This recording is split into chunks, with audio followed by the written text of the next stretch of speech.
Folks, we're going to take a look today at a game that, well, thinking back on my childhood, this is one of the games that I got that made me think that my parents really didn't care for me. Mickey Mousecapade from Hudson and Capcom. Wow. Just think of what could have happened had those two kept working together.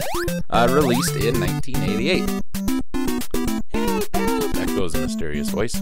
Mickey Mouse, the famous world explorer, has heard the cries of one of his friends, and he's off on a rescue mission. The adventure starts in a zany funhouse. Join Mickey and Minnie as they turn it inside out looking for their missing friend. A mischievous creature may fly out with Minnie, and you'll have to get her back. Now that Minnie is safe, you must help our heroes make it across the vast ocean on foot. Even the feisty flying fish can't stop Mickey from his search. What about the cantankerous crocodile waiting at the shore? Enter the world of fantasy, mystery, and excitement with Mickey and Minnie as you solve the mystery of Mickey's missing friend. I had this game when I was a kid. Let me explain my previous statement. I had this game, I had Metal Gear, I had Jackal, I had Kid Icarus, I had the first Ninja Turtles game, I had Final Fantasy, I had Dragon Warrior, and Mega Man 2. Those were not easy games to get through back in the day. Hell, some of them are still hard now. Today, I have never finished Mickey Mousecapade, and I put a ton of time into it. It is a fun game. It has not aged well, unfortunately, but it is pretty fun. Basic 2D platformer. You got some mazy-type levels like the fun house in the woods, which is the third level. You've got some pretty straightforward platforming levels, which, like the ocean, is the second level. It's pretty solid. I mean, honestly, if you think about it, Hudson and Capcom work together on this game. It's gonna be a solid game, right? The game received probably about a 6 out of 10. I would actually rate this a little bit higher. I would say probably a 7.5 or so.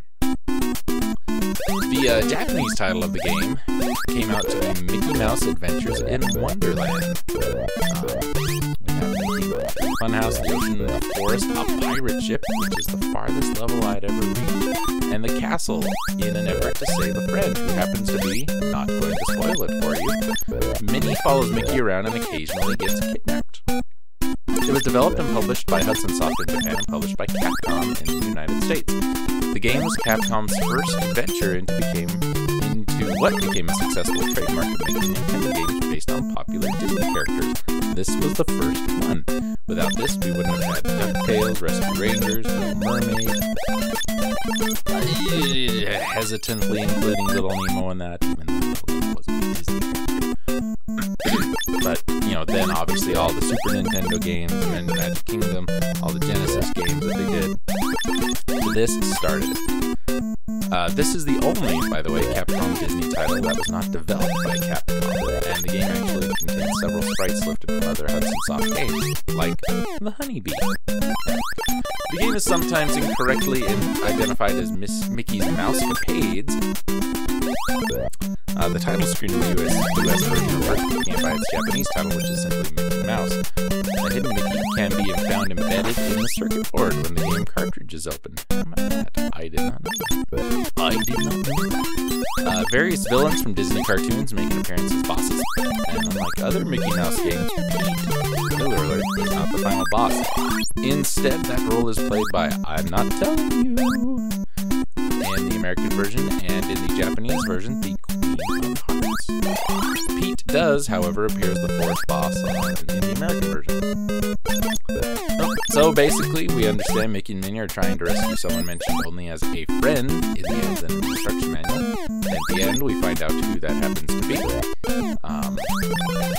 But never anywhere else in the game is it even hinted at. Now, the gameplay, the soundtrack, and premise is all pretty much the same between the two versions. There exists a considerable amount of differences between the US release and Hudson's original Famicom game, especially when it comes to the use of Disney characters. Both versions make use of Disney villains for bosses, but not one of them is present in both versions. For example, the Cheshire Cat is the first boss in the Japanese version, but the US version was replaced with Witch Hazel from the little shorts, most notably the Donald Duck Halloween short with the song Trick or Treat for Halloween. That one, that's a great short. Anyway, many Disney characters who appear as regular foes in the Japanese version are replaced by other Disney baddies in the US version. The Japanese version was based first and foremost on the animated Alice in Wonderland, and most of the references about Disney on this version derive from the same movie, although some references are made to Peter Pan, such as having Captain Hook as the fourth boss. That's in the Japanese version. The US localization is the more varied formula, with enemies coming from the Jungle Book, Country Bear Jamboree, Sleeping Beauty, and Dwarves. Some of the items also went through some changes. In the Japanese version, Mickey could refill his life bar by picking up Donald Duck's head. This item was replaced by a simple diamond. Mickey uses throwing stars and weapons as weapons in the North American version, which Mickey can also get. However, in Hudson's version, he throws white balls. The stage names were also added. The first stage in the US version, the Fun House, was known as Little House in the Japanese version. So this game, it's got some good memories for me. I played this game so much, and I would love to find another copy of it somewhere. It's just a lot of fun.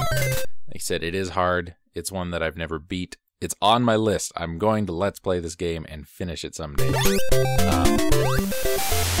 If you like Hudson games, if you like Capcom games, if you like Disney games, if you like just normal old side-scrolling platformers, find this one. Give it a try. It doesn't look as good as it is. For real.